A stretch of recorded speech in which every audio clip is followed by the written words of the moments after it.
We are now recording. There you go. All right. Hello, everybody. I guess we're live on Facebook. This is the Monterey Peninsula Home Team and Kal Financial bringing you a real estate update.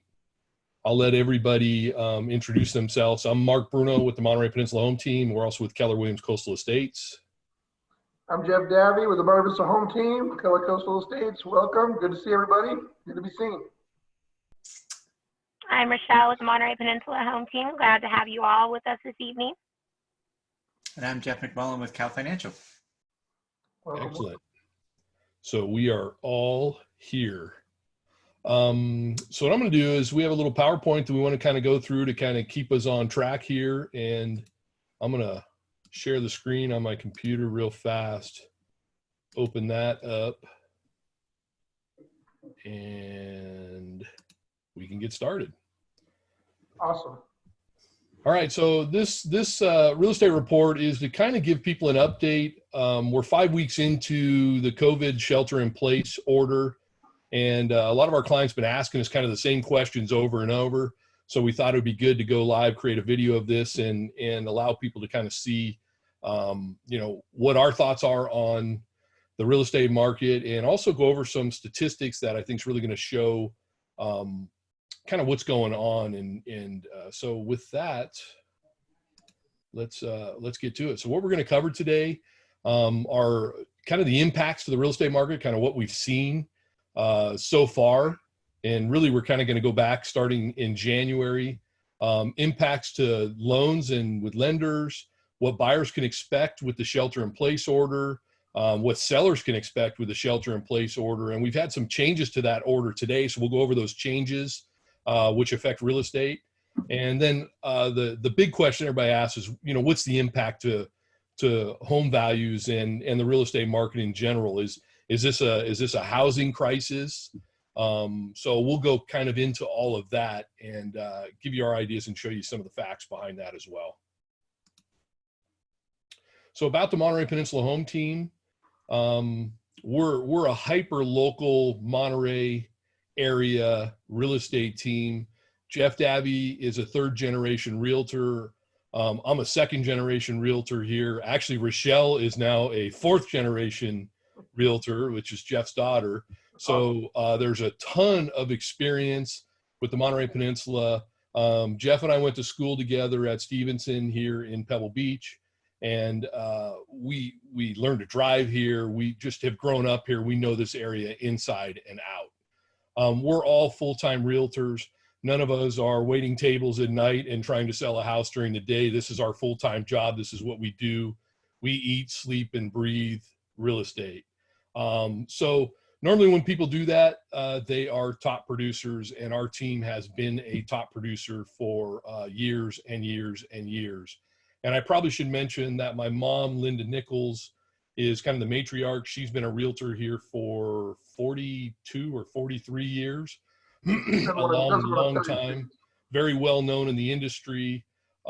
So we come to you not only very well qualified and people that work hard in this business, but we've got a lot of experience behind us that we can draw on. So even though we acknowledge that we haven't been exposed to every single thing that could happen in real estate, between my mom and Jeff's parents who've been in this business forever, we've got people that we can go back and ask and help us guide us through things like we're going through right now. So that's that's about us. I don't know if anybody wants to add anything to that. Perfect. It's good. All right. Jeff McMullen is our lender partner. He's with Kal Financial. I'll let Jeff tell you a little bit about himself. Sure. So I've been doing this since 2002. Currently we're a mortgage banker and a broker. So what that basically means is we have our own source of funds that we can do loans from. We also have we can broker out sources. What we find in challenging times like this is it works really well to have multiple sources. Different banks have different qualifications, different overlays, different guidelines, and being able to find the right loan for anybody is really important right now. We make 3 promises every time we do a loan. We promise that we'll always close on time every time. So when you give us a contract, we will close on time. We we offer transparency throughout the process, meaning we're going to show you the numbers up front. We're going to tell you what your fees are going to be, and we're not going to see changes to those fees. And then the way that we make sure that we both close on time and that we keep transparency going throughout the process is that we consistently communicate. I talk to you at least once a week, and some of the awesome team members that I have will talk to you more than that. Cool. Yeah, we've used Jeff for a lot of transactions, and he's right on the button with everything that he's saying here. Pretty much what they do is what they say is what they do. So he's a great partner for us to have. Thanks, sir. Oh, you're welcome. So how's the real estate market been impacted? If you look at the Monterey Peninsula in general, we rely a lot on second home buyers. We're talking about cities of Pacific Grove, Carmel, Pebble Beach, Monterey, and the outlying areas, Carmel Valley, Highway 68 corridor, and even Seaside and Marina. And in general, with the shelter-in-place orders in the state of California, we have seen the number of visitors coming to town go to absolutely zero. And we get a few people driving in once in a while, but they're not here looking at real estate. So that has had an impact on our business, just like it's had an impact on all of the businesses in Monterey County and across the state. Showings are limited, so we're going to go into kind of what you can expect if you're a buyer or a seller when it comes to showing properties. Loans have become a little bit more challenging, and Jeff's going to go into some details on that. I should say Jeff McMullen's going to go into details on that. And the interesting part about this is most people thought with the market slowing down that inventory would start to grow, and that is not the case. Inventory actually is tighter than it's been, and so that's created some interesting curveballs to what people thought was going to happen to what we're actually seeing happen day in and day out. So Jeff, why don't you talk about what's happening with loans? Jeff McMullen, I should say. Why don't you talk about what's happening with the lending market? Yes, sir. So initially what we saw is that appraisal timelines were really stretched and stressed. The reason for that is with the shelter in place, both appraisers and sellers were afraid to let people, the appraisers didn't want to go in the houses, and sellers didn't want to let people in their houses because they were afraid of, well, catching the virus. And so what we saw was Fannie Mae, Freddie Mac started by basically loosening their guidelines, changing it and making it so that in order to get a loan that we could do what we call a modified drive-by appraisal. And so now what we're seeing on most appraisals because of the shelter in place is what we call a modified drive-by. What that means is either the listing agent or the client, or I'm sorry, or the seller will take pictures of the inside of the house. The appraiser will do the outside inspection, as well as get comparable sales. And what we're finding is appraisals have actually started happening quicker now. So we're seeing appraisals in a normal 5 to 7 day time frame, as opposed to 3 to 4 weeks, which we've been seeing. Something that's changed is typically we like to do a face-to-face consultation, and we've all become a lot more familiar with Zoom. We've become a lot more familiar with technology as a result. Documentation is all being scanned, emailed, and uploaded. So we're doing that. We've got ways to make that more secure now. What we've seen with loans is that we've seen really basically a tightening of credit. So right now, the stat that I saw this morning was that 15% of all mortgages are in some sort of forbearance or default, which is a big number. That means a lot of people are just not making their payments. As a result, mortgage companies, mortgage servicers, banks are hesitant to take on new loans. And so what they want to see is they want to make sure that those people are going to be able to make their payments. So they're raising credit standards. So the credit score that you could buy a loan with last week maybe will not get you, or not last week, but last month might not get you a loan this month. And so we've seen credit scores have the minimum credit scores have been increased. We're also seeing that banks want to see more reserves. It used to be with an FHA loan or a VA loan that you could literally put your last dollar down and buy a house with no money left in the bank. Well, banks are now starting to ask for reserves. They're starting to ask for more of a more well-qualified borrower, right? Which is, we've seen this in the past, and it's probably as bad as it's going to get, but that will all be dictated on how the market goes. And we're also seeing with loan signings. So instead of sitting right next to your loan officer and your realtor and going through the signing like we would in the past, now what we're seeing is that most signings are being done with mobile notaries who are just really stepping up right now. They've been kind of the unsung heroes for the real estate market right now, because they're the ones going out with the gloves and the masks and making sure that all the paperwork gets signed, because we still in California need to have everything notarized and wet signatures. You know, it's interesting. We're seeing everybody pivoting, whether it's real estate agents, lenders, loan officers like yourself, or brokers, inspectors, appraisers. Everybody out there is learning how to redo their job with these restrictions that we have.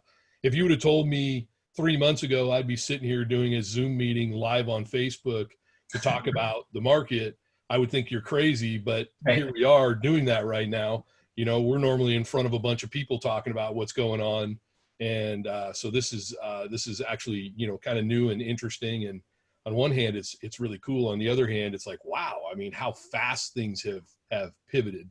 But also, Mark, it's kind of cool how fast everyone seems to have adjusted. And, you know, we're all making do with everything that we're dealing with. It's not easy on the families, on the parents that are home with the kids all day. And it's just, I mean, it's really a testament to how resilient the people can be. And so, absolutely.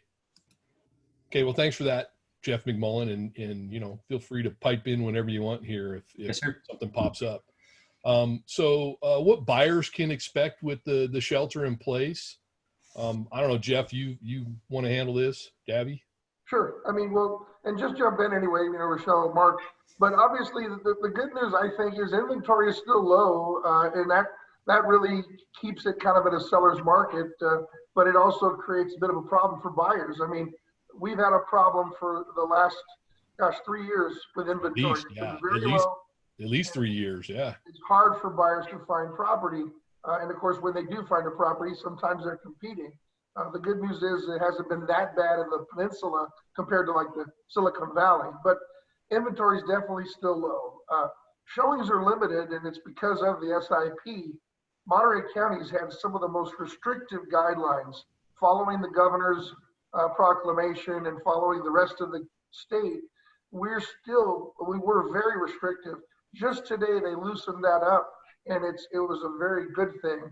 But the good news is that they were allowing showings. Vacant properties could be showed, and the agents, all of us, started doing virtual tours, and we've really adjusted. Our whole team has now done many virtual tours and 3D showings during the time when you couldn't see occupied home, where you couldn't get into a home that even had furniture in it. So yeah, and Jeff, I think we should tell people a virtual tour is a term that's been around in real estate forever.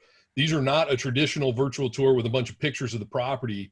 These are using a Matterport 3D camera or some sort of 3D camera that actually allows you to walk through the house and get a feel for how big the rooms are, and also using things like what we're doing right now with video, where you can walk through a property with a buyer and a seller, and the seller's actually in the house with a video camera showing people what's, you know, showing their house basically and talking about it. Right. So like you said, I mean, it's amazing how quickly we've pivoted to that. Yeah.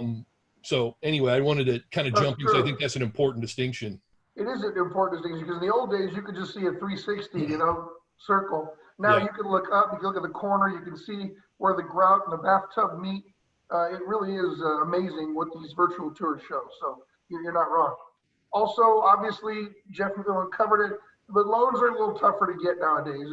And I mean, he's going to go into that a little more as well, talking about jumbo versus conforming loans. But you know, just that's a reality of where we are. Whenever something like this happens, the economy is slowing way down. They're talking about a recession. Lenders do get a little nervous, and they change the way that they're doing things. Yeah, lenders get nervous when the stock market does what it's been doing, I think, Jeff? That probably has a lot to do with it. Absolutely.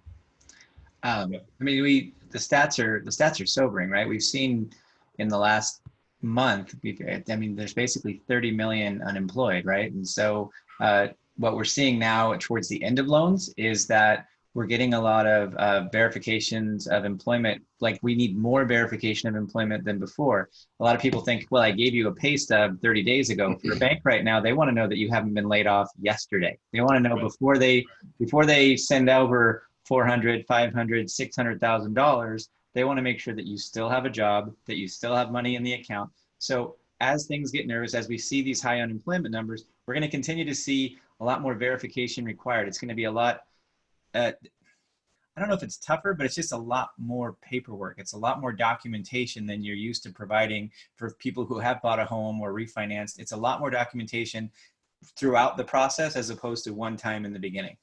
But Yeah, if I can add one more thing. Well, I was going to say, yeah, if you're a buyer, then you need to be super patient. You need to expect these sort of things to be happening while you're under contract. Also, if you were pre-approved a month ago, you may not qualify today. You need to get pre-approved. So that's the most important thing I think that we could tell people. You know, make sure you're staying in touch with your lender and you're on top of your pre-approvals. So when that right property does come up, you know exactly what you can afford and you can pounce on it. But also the fact that we are still making loans, still buying and selling property, that to me is a good takeaway. I mean, this did not stop. Sure, it slowed down a little bit, and we're going to adjust, but there's still deals out there to be made, and there's still ways to finance them. Well, and when we get to the actual numbers and the stats, you're going to be surprised at how many deals are actually going together and closing. So, okay. So, next slide. Yep. Next slide, huh? So, with sellers, it's a lot of the same stuff we just talked about, only you're looking at it from the other side. So there's a limited buyer pool out there on the Monterey Peninsula compared to what we normally would have here. You know, usually we would have people coming to town now. The sun's out. It's the best time of the year right now, arguably, or the fall. So normally the town would be packed, the hotels would be packed, open houses would be, you know, cranking, and people would be coming to town, falling in love and wanting to buy a house. Well, that has kind of stopped. People still love our area and they still want to buy houses, but they're not reminded of it. And a lot of people, I think, are consumed with what's going on in their own household right now that they're being forced to shelter in place in versus, you know, gosh, should I go buy a second home? Or should I be trying to buy a house right now as opposed to just sitting, hunkering down where I am? So with that said, the buyer pool is a lot smaller. So as a seller, you gotta realize that. You're not going to get the kind of showings that we would get before. Some people are afraid just to go out of the house, and they don't want to go look at stuff. And the showings are restricted anyway. So up till this coming Monday, we're still not allowed to show any houses that have furniture in it or that are occupied. On Monday, that changes with the new rules in Monterey County. So at least there are provisions, but even then there's documentation that has to be signed by the buyer and acknowledged by the seller before you can go in and see one of these homes. Yeah, Mark. Obviously we have no open houses, and I think it's going to be that way for a while before they allow people just to go in and out of houses. We don't need to talk about loans being tougher to close, but as a seller, that's something you need to think about. You know, I'm actually involved in an offer on a property right now where there's multiple offers on the property. And I know that seller is going to be going over every single one of those offers, and they're going to be looking at the buyers on the other end and who's the best qualified. And I would not be surprised if their agent is picking up the phone and calling each one of those loan officers, and they're going to be more comfortable probably using somebody that they know or that does a lot of business in this area. So all of those factors can weigh in on a multiple offer situation. And you wouldn't be thinking we'd be having a lot of multiple offers. It's actually happening quite a bit right now because there's inventory so low and there's still pent up demand for our area. So let me add something loans are a huge issue. Yep. Mark, I'm going to add something else to this. The new order that came out today, it really is a very good step in the right direction. It allows us to show pretty much any listed properties. Some have, you know, certain things we need to do and comply with in order to do that. and you need to have your agent help you through that process. Mark talked about a form to be signed.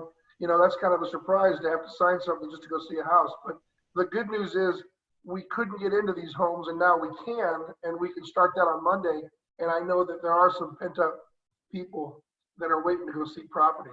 Yeah, and we're still going to see some sellers out there who just are not comfortable allowing the general public to come through Which their is houses. fine. That's good. Then they have the virtual yeah, tours, right? exactly, and that's what I was just going to go to. So we still have virtual tools, including the 3D tours that we have, which we do on every one of our listings, and then we can take it a step further where we can set up a Zoom meeting or another type of video tour with the seller of that property. I know Rochelle has done that recently to put one of her listings under contract. So Rochelle, you may want to talk about that a little bit.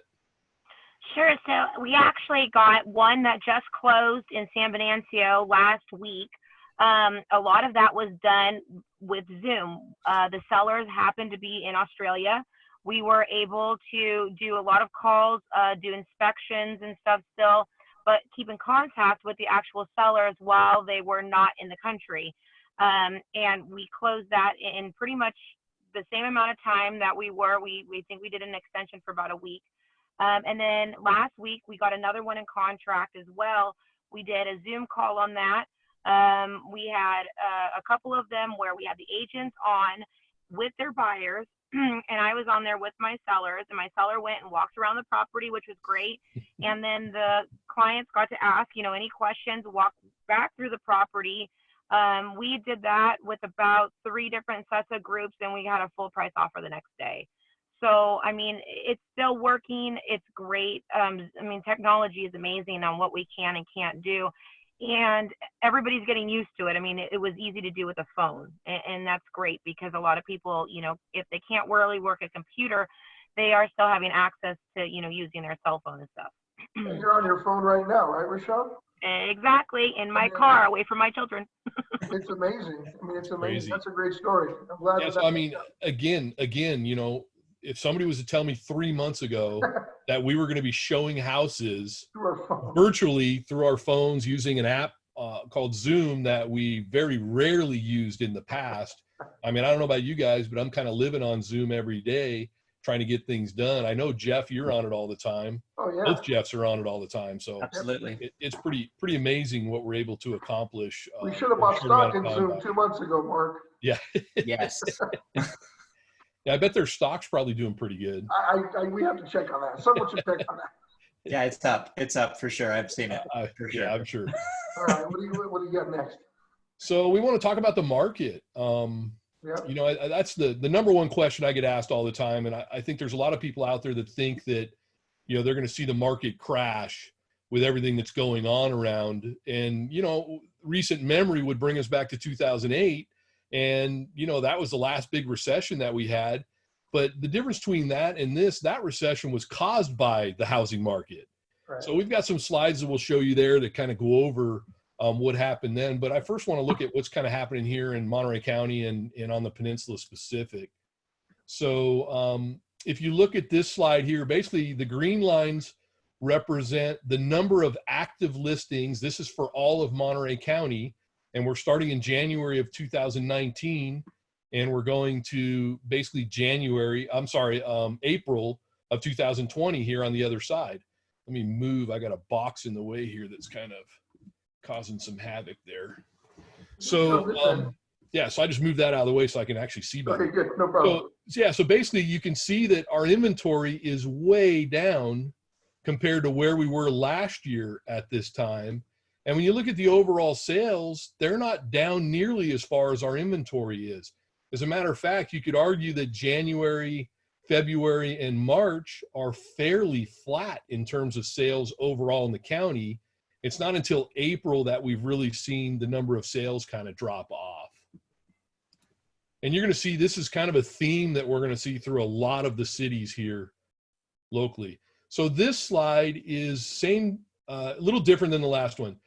Time frame is different. We're starting in January 2018, and the green line here represents the number of active listings still. The red line represents the sales price. So this is the average price that we've seen from January 2018 through April 2020. And what's interesting is you can see we're fairly flat. We had the market kind of came down a little bit last year in January of 2019. And I know we felt that a little bit on our team. Things definitely slowed down. And then mid-year, things kind of cranked back up. But check this out. Since October, inventory has dropped off considerably and prices have continued to kind of go up. So the old supply and demand thing is definitely in play a little bit here, right? Yeah, alive and well. And here's the Monterey Peninsula. So if you look at the Monterey Peninsula curve, it follows the county curve almost to a T. So it is dead on with what you're seeing in Monterey in terms of active listings. And then kind of the same thing happening with sales. So if you look at January, February, and March right here, and you look at January, February, and March right here, it's almost identical in terms of the number of homes that sold, right? April, we're starting to see the impact of the shelter in place, the restrictions on being able to show homes. And I think also the lower inventories playing into that as well.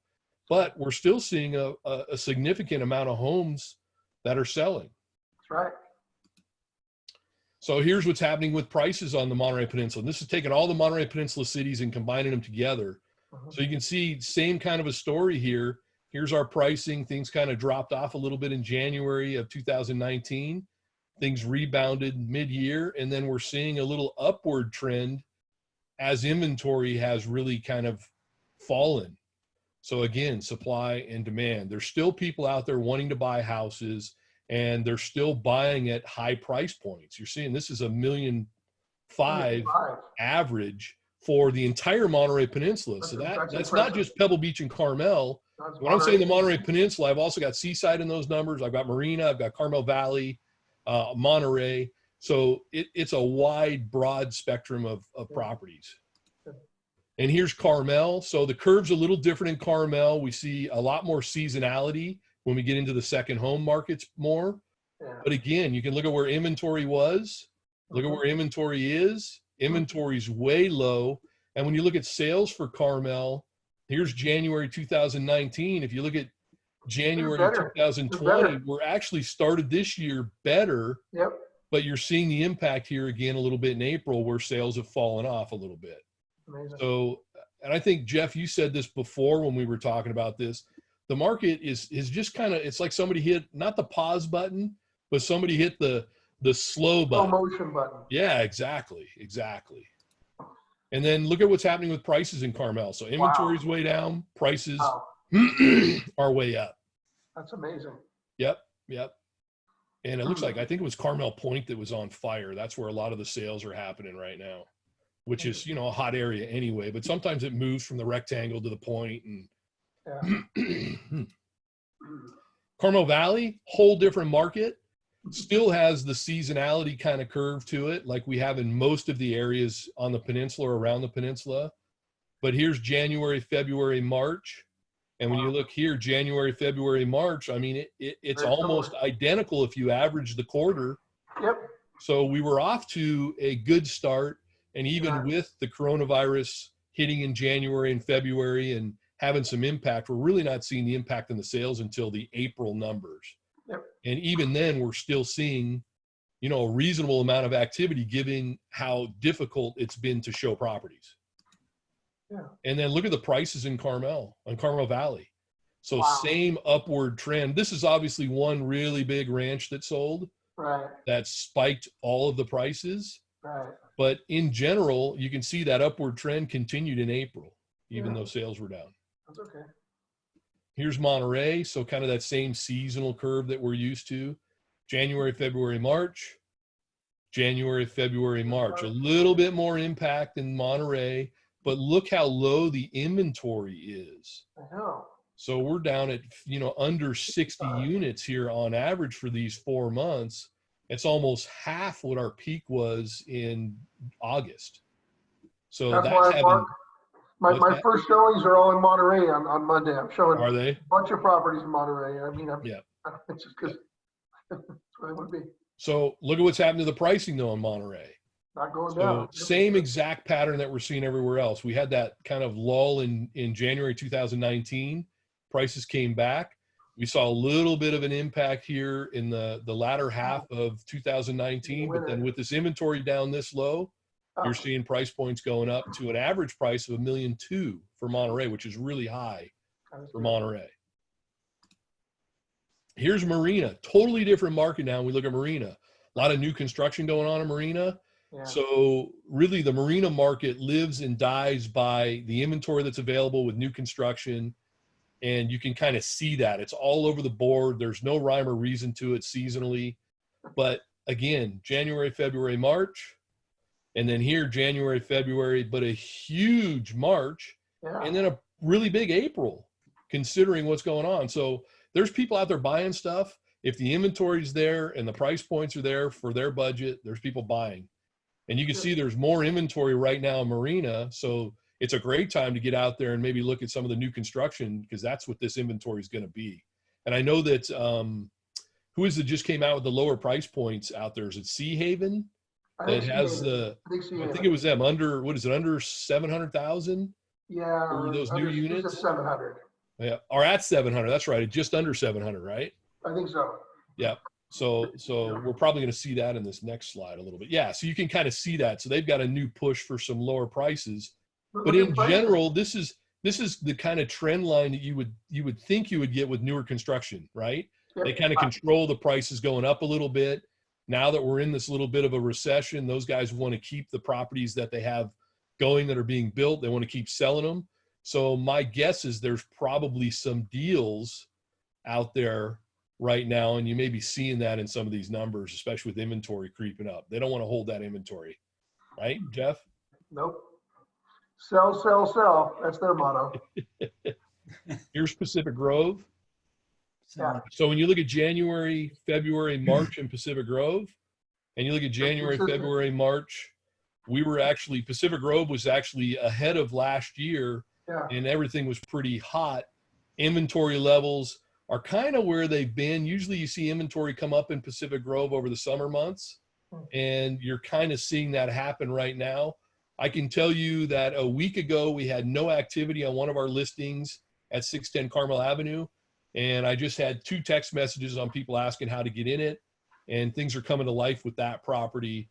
So in general, I think we're going to see things start to pick up in Pacific Grove as more people are available to access property and get in coming Monday. Mark, we felt that January, February strong push in PC. We had a pretty good couple months. I think we saw that. Yep. And if it wasn't for this little hiccup with the shelter in place, I would imagine April's numbers would still be very consistent with the trend. It's just that. Oh yeah, absolutely. Yeah. And like I said, there's a lot of demand for Pacific Grove. I have a lot of people calling or texting and asking me about properties in Pacific Grove right now. They just are not in a position to come here. Yeah, I've got one buyer that's in Colorado and says, hey, the right property comes up, my wife and I will get in our car and we will drive there to see it. They said, we're not getting on an airplane, but we'll come in 2 days and see that property. So they're just waiting on the inventory to kind of crank up. And again, when you've only got 40 something listings available, by the way, these numbers include condos and houses. Yeah. Single family homes. So there's quite a few condos. I think the numbers are in here for Holman, the Holman building as well. Sure. So we're really under 40. I think it was in the 30s, mid 30s for homes in Pacific Grove last time I looked. The pricing now. Price points, kind of the same thing. I mean, we saw, a little bit of a drop in prices, but same thing happens in Pacific Grove. There's a wide range of price points. So you can see something really high end sell in Pacific Grove, $4 or $5 million, or there's low end properties that'll sell. Like we've got that little property on Carmel Avenue that's under it's 6. It's 759 if I remember right? Yeah. So, I mean, there's still some pretty affordable properties there. And if you get a month where only a few homes sell and they're in that lower price range, it's going to do that to these numbers, kind of like you see here. And especially like we're going to get to Pebble Beach next, you're going to see these wide ranges of prices depending on what sells. But the pricing is still pretty strong. I mean, it's not dropping. Yeah. Well, in general, I mean, you can see that it's still kind of an upward trend. If you were to draw a line through this and average it, it's still kind of gradually going up. I mean, we'll see if that holds on long term or not. Depends on you got to get Mark the John Madden sticker he can draw across there. Yeah. I think I can do that in Little Excel. I squiggly just line. couldn't do it with this. That's for number two. Yeah, for the next one of these, Yeah. we'll get all fancy. It'd be awesome. Here's Pebble Beach. So Okay. Pebble Beach is, there's really never, ever any rhyme or reason to Pebble Beach Look at with that. inventory and sales. There's not a lot of sales that happen there in general. Yeah. And there's a huge fluctuation in price points. You could be in a condo at the top of Pebble Beach for $700,000 or $800,000, sometimes $600,000. Yeah. And you can have a $30+ million waterfront property sell, and Yeah. it throws these numbers all into chaos. Well, and I had that one on the golf course, that was one under 1.7, and we got it into escrow in 3 days.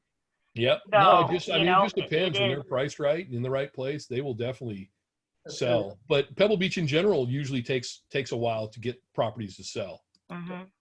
And then when you look at the price points in Pebble Beach, just like I was saying, boom, you get one real high-end property, it'll fluctuate these numbers, and boom, there's another one, and boom, there's another one. And they just had, I think, a $12 million property sell in April. There was another $12 million property that went under contract, another one for $9 million went under contract. Guys, this is in April when we're in the middle of this shelter in place, and we're seeing high dollar properties go under contract. So there's still plenty of people that are looking to buy. As a matter of fact, we have friends of ours who have a business on the West Coast and another business in New York. And they were saying that, one of their employees was talking about their family that wants to get out of New York City. And they're talking about moving right here to Pebble Beach. And, I could see a lot of people maybe migrating out of those big cities with the uncertainty of this virus down the road. And, to somewhere that's a little more rural feeling like where we live. Here's Seaside, totally different market. And you can see inventory super low. And when inventory drops in Seaside, there's really almost no properties for people to buy. So that's kind of where we're at right now. Inventory needs to increase a little bit. There's plenty of buyers still for Seaside. And I think you're going to see, this trend, I think, will reverse itself. You'll start seeing more property come on the market, and with more inventory, I think you'll see more sales. The one variable here, Jeff McMullen, is loans. These are more affordable homes, and for a lot of those people that were buying these homes, they may not be employed right now. So that could have some impact on Seaside. Marina. Yeah, because Seaside's the closest, most affordable market for our workforce to be able to buy a home and to work here. Yeah, the hardest hit section, just to speak to that, the hardest hit sectors that we've seen are FHA buyers and VA buyers. So these are buyers that are buying with low down payments and who traditionally could get approved with low credit scores, and this doesn't exist right now. But it existed a month ago, right, Jeff? Absolutely did. Yeah, that's the scary part is That's crazy. 2 months ago you were qualified changed for in a this, month. now you're qualified for this. It's a different game. Yeah. So interesting when you look at Seaside and you look at kind of the price trends. Yeah. It's been on the way up. Inventory is the lowest it's been since before 2018. Wow. So there's just not a lot of properties available over there, and the price points have hit a point where not everybody can afford them anymore. So it could just be Seaside leveling off a little bit right now too. Very possible. So here's kind of an interesting slide. Rochelle had a bunch of her clients asking, well, gosh, how does this compare to 2008? This should be a market crash for real estate. And you can see this is 2008 right here. Yep. Look at that. And the biggest difference is sales are way down here because nobody could get loans. But look at where inventory was. So this was caused by foreclosures and short sales. Actually, the first round was caused by short sales. The second round here was caused by foreclosures. And you can see the difference between that and the market that we're in right now. So inventory's been really low, really low, really low, really low, trending downward for Monterey County. And sales have been fairly consistent, but overall sales have been trending down slightly as well. Especially what's And, on now. and then these little humps that you're seeing in here is just the seasonality. You know, Yeah. this is what happens in January. This is what happens in the middle of summer. And this is what happens in December and January again. And we do it again and we do it again and we do it again. And so anyway, that's really the difference. It was this 4 times the inventory that we would normally have, 3.5 times the inventory that we would normally have is what really caused this price drop. And the next slide actually shows Look at the pricing. Jiminy. here's what happened with the pricing. So as inventory got way, way, way up here, supply and demand, way too much supply, people couldn't get loans, not so much demand, boom, the price points just crashed. Yeah. Talk about a cliff. Look at Yeah. that. And then also look at how steep the price points went up before Yep. compared to this time, how gradual those price points have been climbing. I mean, you know, obviously at some point things are going to level off or reset. That's what always happens with real estate. Is this when that's going to happen? Yeah, we might see a little level off right now. I would guess things are going to level off a little bit. We're probably not going to see huge increases. To a much, Mark, if I can cut, it speaks to a healthier market. That's right. You're Okay, exactly a much right. healthier market that we're in right now. So we may be able to weather these kinds of things a little better. Yeah. The other thing to remember is this is a problem that we created by making people shelter in place, and we created 30 million jobs that were lost. Right. But they weren't really lost. They've kind of been put on hold Yeah. until the economy, until we're allowed to get back out and do our things, right? Right. Well, and I So a think huge difference than what was going on here with you know, the lending market kind of causing this. It's all you, Jeff. It was all you, McMullen, that caused all this. Well, it was a different time, right? And I think Jeff, at the time, were you commissioner at that point, Jeff? It was. Yes, I was. So, I mean, you saw this too. I just remember like overnight, there were 400 listings in Salinas, you know, when normally there's, you know, 50 or 60, there were whole streets that were foreclosed. Like there were empty houses, right? And it was a different time, but we had so much more inventory. And to Mark's point, I clearly remember a month in 2008. I feel like it was September, where I didn't fund it was August. I remember not funding a loan for the first time ever in my history. That was a rough conversation with the Well, wife. it might have been September, Jeff, because August was when it was announced, and Countrywide knocked all their loans up 3 points, and it was like turning a switch off. No more lending. Yep. And then it took until about September when you felt it. But it was August 2008. I'll never forget it.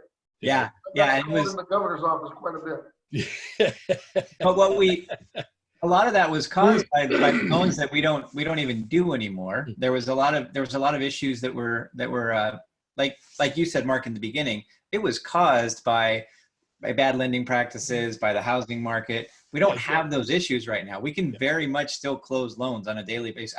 Jeff, it was crazy. When I moved back to Monterey, it was in 2005, and I left a career that I'd been in for 20 plus years and came back to get into the real estate business.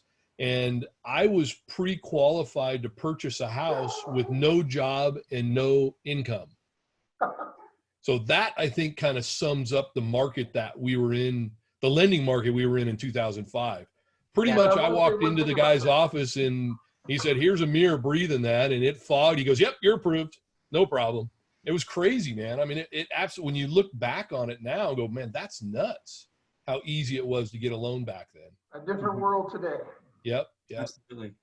So Yeah, but I think we learned from that, right? We learned from that experience. We're a lot more strict on guidelines now. The other thing is homes were overbuilt back then. We had builders building 2 million, 3 million homes a year. They build barely 1 million homes a year now. So we're not going to have this excess inventory like we had before. Well, and that's the thing that we haven't talked about, and it's kind of been the elephant in the room in the state of California forever. The state of California is short between 3 and 4 million housing units based on our population. That's right. So as long as we have this housing shortage, we're not going to see prices go down substantially. I mean, they still could go down a little bit, but I mean, I think, the laws of supply and demand are going to make it where, hey, you know what? If there aren't houses, there's people that want to live where we live, especially. They're not building any new houses really on the Monterey Peninsula. It's very limited. So this area is always going to be in demand. Right. But on this slide now, if I can jump in here, it's interesting because people are trying to say, I mean, this is uncharted grounds. Are we going to end up in a recession because of this economic slowdown, the shelter in place, what we've done to this country and even the world? But yeah, we're basically in a recession, right, Jeff? yeah, well, we got to that's wait happening. The one more recession's month. definitely One more happening. month. We need 2 months of this.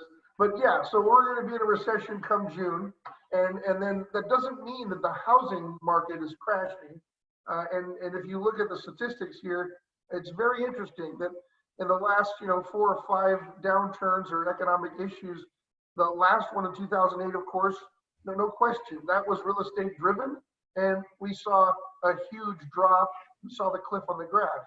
But prior to that, 2001, that was kind of the dot-com downturn. Everyone's worried about 1999, 2000, 2001. We didn't see prices drop.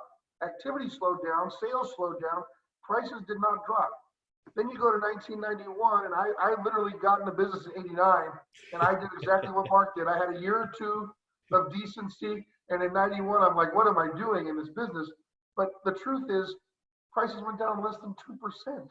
Yeah. Right. I mean, that's not. And that's what I think we're going to see now, Jeff. That's kind of what I think we're going to see. It's going to be pretty minuscule in general. Yeah, exactly. And so, and everything you've shown here, Mark, is indication that activity is slowing down. Prices don't appear to be doing that. Now, we know it has a crystal ball and anything can happen, but we don't have the same storm that we had in 2008. We don't have an inflated market. We don't have these terrible loans. We do have an economic issue, and we don't know what that's going to do to us. But quite frankly, are there people getting out of the stock market into real estate? Possibly. It's very possible that's going to be happening. And the volatility of that stock market, who knows? I'll tell you this. I've had a lot of conversations on apartments for sale, duplexes. That house you talked about, Mark, was a duplex, wasn't it? Yep. And multiple offers on that house. If we get listings of apartments, we can sell them very fast. Yeah. That's Well, look at 1980, 1981. You always hear people talk about how horrible that market was for real estate and how interest rates weren't interest rates like off the charts.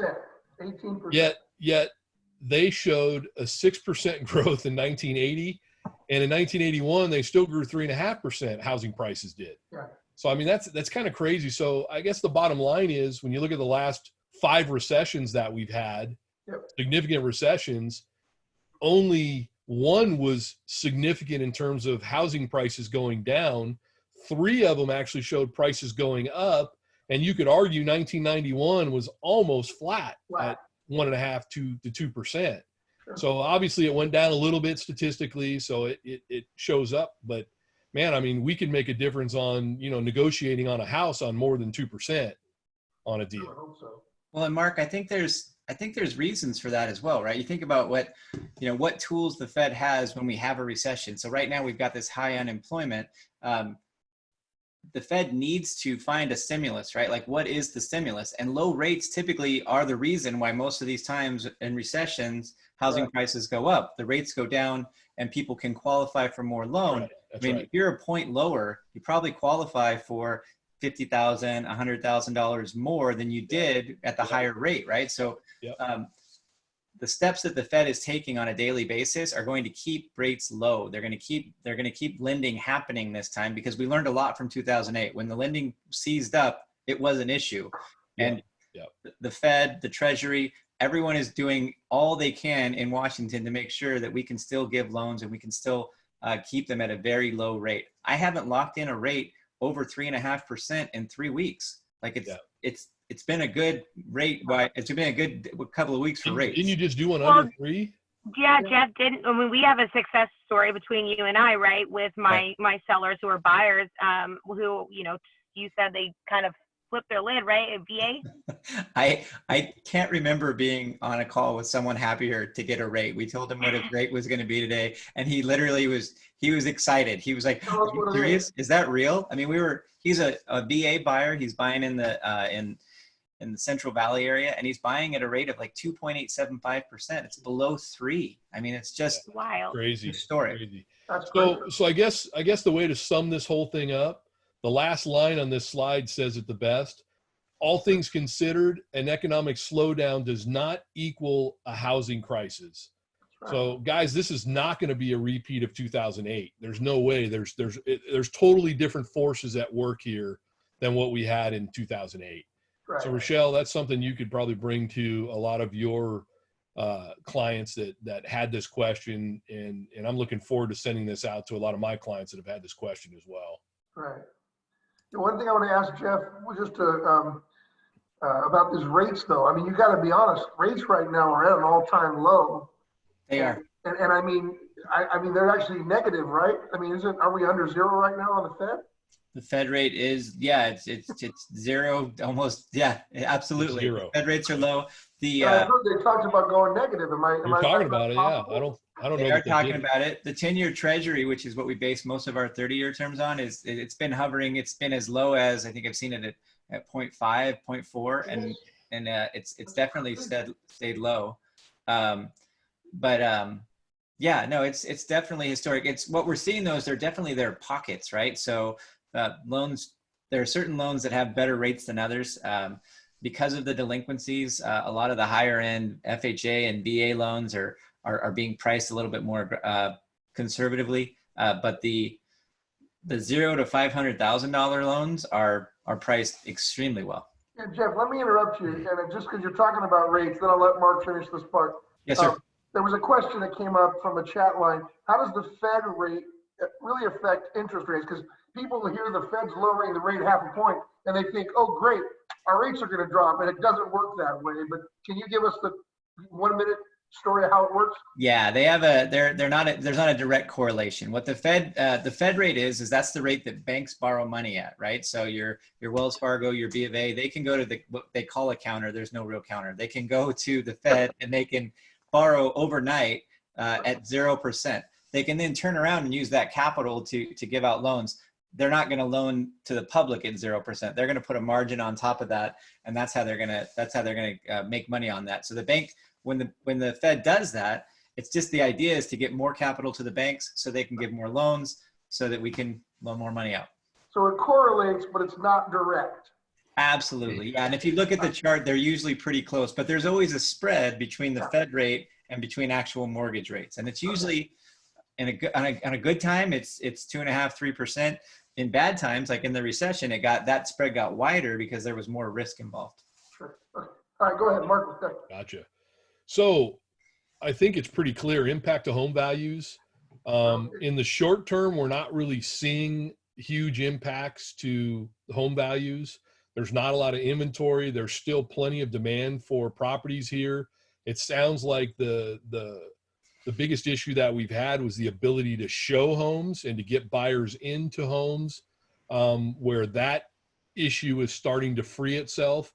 I've been talking to other agents around the country, and they are seeing a lot of activity in their areas. So I don't know that we're going to see a real huge short-term impact with housing prices and your home value. So I don't think you have to worry about that too much. Right. Long term, well, obviously we don't have a crystal ball. If the COVID-19 issue turns into a bigger problem than what it appears to be at this point, well then, we'll have to come back and look at this and see what it does. It has the potential, I think, to turn into something that could definitely turn housing prices down. But I don't think you're definitely not going to see housing prices drop like they did in 2008. Right. There's no supply. It would take years and years and years of this COVID issue to create that kind of a problem, in my humble opinion. Obviously, I'm not an expert, but I can't imagine that happening at this point unless something catastrophic out there starts to happen. Yeah. So what should you do? If you're a buyer and you're pre-approved, I would say, gosh, I mean, it sounds self-serving for me to say it, but even if you're not working with me or somebody on our team, I would say get out there and buy something. You know what you have right now with fantastic rates. You're qualified. You may be able to negotiate in this little interim period that we're in and get a great buy on something. We are seeing some sellers put some properties out at aggressive price points, knowing that there's less buyers in the market. but you're probably going to have to compete with somebody else to get those deals. If you're a seller, I don't think anything really changes, especially if your property's vacant and easy to show. I mean, I would be still bringing your house on the market. I think we're going to see a new normal selling season start to happen as people are freed up and they start coming to town. And we could actually see a wave of people wanting to move to the Monterey Peninsula to get away from San Francisco, the Silicon Valley, Los Angeles, New York City, you know, Atlanta, Georgia, some of these hot spots, New Jersey, some of these hot spots that are out there, because A, we live in paradise, B, it's a pretty safe place to live. I think they had one Corona case go through Chomp, if I'm not mistaken. Yeah, less than 3, yeah. Yeah. So, I mean, it's pretty safe area that we're in. The other thing about sellers, Mark, I mean, let's say, you know, this is paradise. I agree. It's why we all live here. But if you have to leave or you're going to be relocated, absolutely. You know, as a seller, if you do sell in this kind of market, you know, with such low inventory, or you might make some concessions just to put it together with the less buyers out there. Wherever you're going in this country, the odds are the similar situation is going on there. So if you had to take a little hit, you're going to make it up on the purchase. It's just the way it works. This is not just happening in Monterey. Yeah, no, you're absolutely right. So again, the key takeaway is a recession is not a housing crisis. A recession's a recession. A housing crisis could cause a recession, as we saw in 2008. But the two, I don't think, are really related right now anyway with what we see going on here. Right.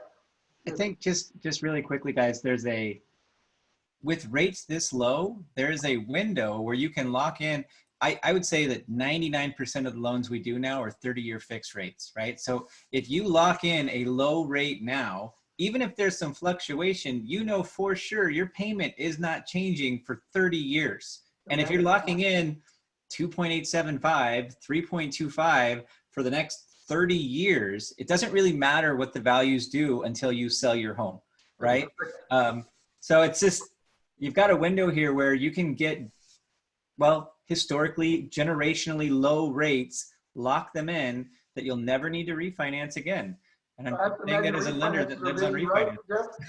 You know, Jeff, I have a question about that I've heard from a lot of people too. And really people that are, you know, my age, I mean, I'm 35, right? I've got kids and we're looking to, you know, purchase and whatnot.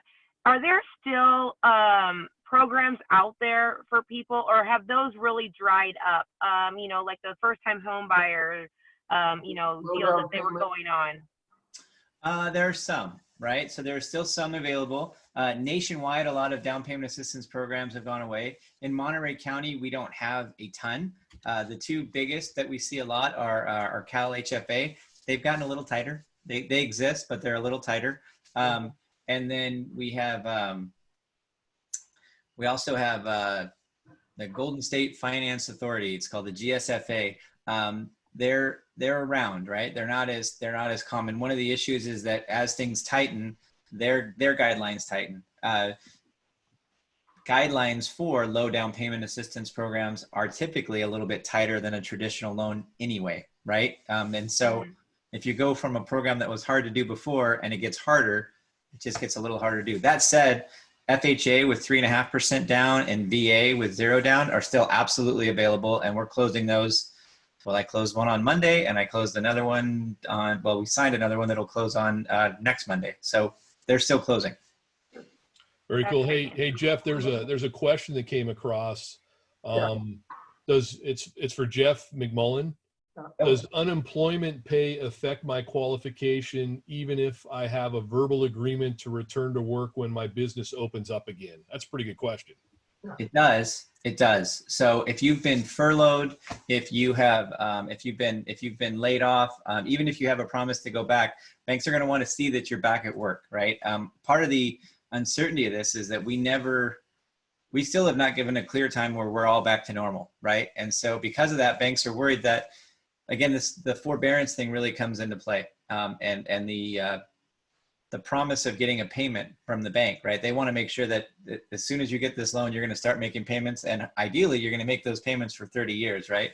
And so if you've been laid off, the banks are going to want you back in. This is why they're doing those verification of employment. There are just in my circle and my network of lenders, I've heard a lot of stories about people who were laid off the day before, or they got furloughed, and so they're still employed, but it absolutely does affect your ability to get a loan right now.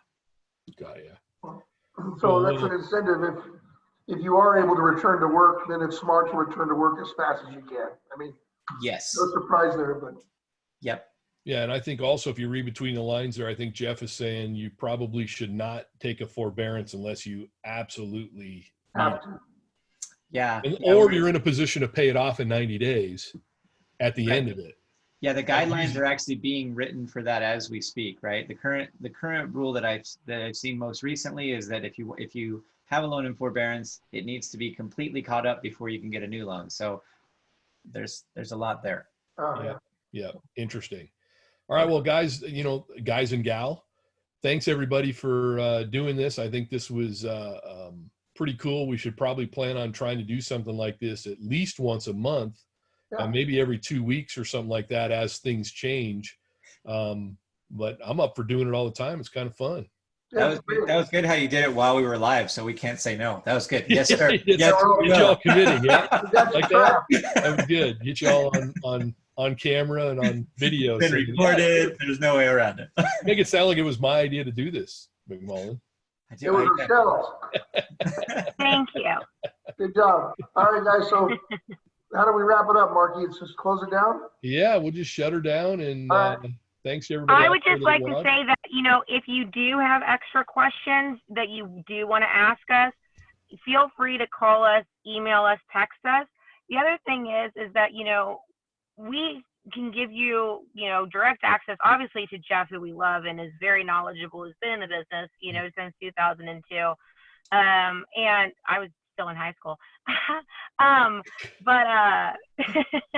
But still, I mean, really. Yeah, me too. I was still in high school too. Yeah. But we're a team. And so, I think it's nice to, just make sure everybody knows that we're here to support them as well. Yeah, and we'll be monitoring the Facebook page too. So if you have questions that come up, if you watch this after we've actually recorded this live, we can look into those questions and we'll do our best to get back to everybody and answer those questions after the fact. Oh, this is all you have to do is your house. I knew Jeff would have to put his mask on. You gotta put your mask on, bring your gloves. Is that the one Teresa made for you? Just real quick, guys. If you have a house and you're having trouble with forbearance and you're having just questions about that, it's something we're well versed on as well. If you're having financial issues and you have mortgage related questions, if you have real estate related questions, we can help with those questions too. It's not just for everybody that's in a good position. We understand that we have a responsibility to help whoever is needed. Well said, Jeff. True. Well said. All right, everybody. And the super important part, everybody out there, be safe. And we look forward to seeing you next time. All right, guys. Bye. Thanks, guys. Bye, guys.